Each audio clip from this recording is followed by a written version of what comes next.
اللهم صل على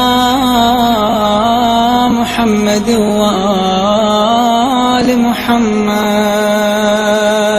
اعوذ باللہ من الشیطان الرجیم. بسم اللہ الرحمن الرحیم.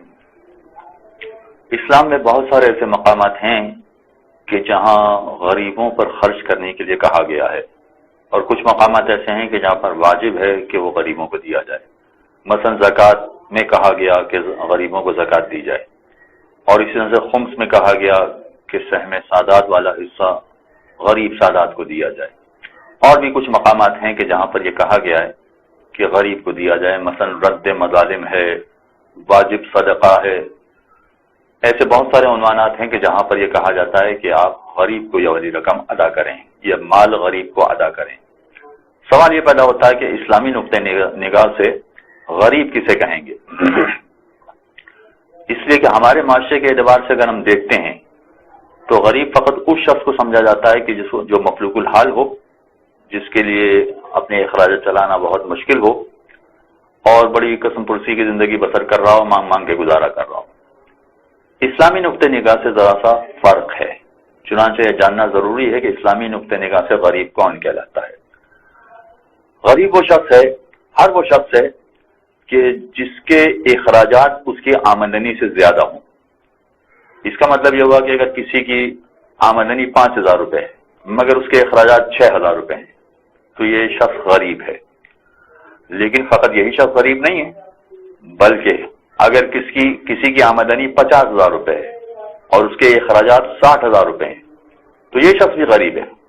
باوجود اس کے کہ اس کی آمدنی 50,000 روپے ہے مگر اس کے باوجود یہ غریب ہے، اس لیے کہ اس کے اخراجات چلانے کے لیے اسے 60,000 روپے کی ضرورت ہے. اگر کوئی اعتراض کرے کہ صاحب پھر تو ہر آدمی اپنے اخراجات بڑھا لے گا اور غریب بن جائے گا، یہ ایسا وہی کرے گا کہ جو کمزور قسم کا آدمی ہوگا، پست قسم کا آدمی ہوگا، وہ یہ کام کرے گا. اور پھر یہ کہ کوئی ضروری تو نہیں ہے کہ ہر ماہ اسے کوئی نہ کوئی امداد کرنے والا مل جائے.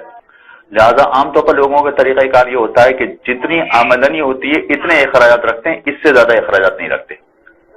لہذا اگر اس کی آمدنی اس کے اخراجات کے برابر ہے تو وہ غریب نہیں ہے، لیکن اگر اس کی آمدنی اس کے اخراجات سے کم ہے تو یہ غریب ہے. چاہے پھر اس کی آمدنی بہت زیادہ ہو، اور آمدنی جس کی زیادہ ہے اس کے پاس وسائل بھی ہوں. وسائل کا مطلب ہے اس نے موٹر سائیکل رکھی ہوئی ہے، گاڑی رکھی ہوئی ہے، مگر اس کے باوجود وہ غریب کہلائے گا، اس لیے کہ اس کی آمدنی کم ہے اس کے اخراجات کے اعتبار سے. ہم اگر یہ بات پیش نظر رکھنا ضروری ہے کہ جب ہم یہ کہہ رہے ہیں کہ آمدنی 5,000 روپے اخراجات 6,000 روپے ہیں، یا آمدنی 50,000 روپے ہے اخراجات 60,000 روپے ہیں، تو یہ فقط 10,000 کی حد تک غریب ہے.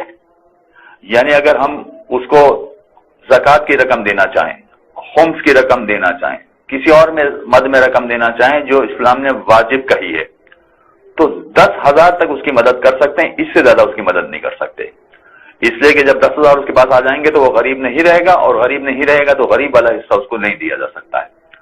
لہذا یہ بات پیش نظر رکھنا ضروری ہے کہ اگر کسی سادات کی مدد کی جا رہی ہے تو فقط اتنی مدد کی جائے کہ جتنی اس کی ضرورت ہے.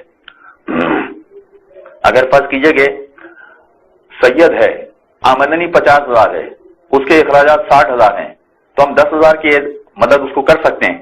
لیکن یہ بھی ہو سکتا ہے کہ اتفاقی اس کو ضرورت پڑ جائے، بیٹی کی شادی کرنی ہے، گھر میں علاج کی ضرورت پیش آ گئی ہے، یا کوئی اور مسئلہ ایسا پیش آ گیا ہے تو جس کی وجہ سے اس کو 4 لاکھ 5 لاکھ روپے کی ضرورت پڑ گئی ہے، تو ایسی صورت میں وہ عارضی طور پر 4 لاکھ روپے کا غریب کہلائے گا.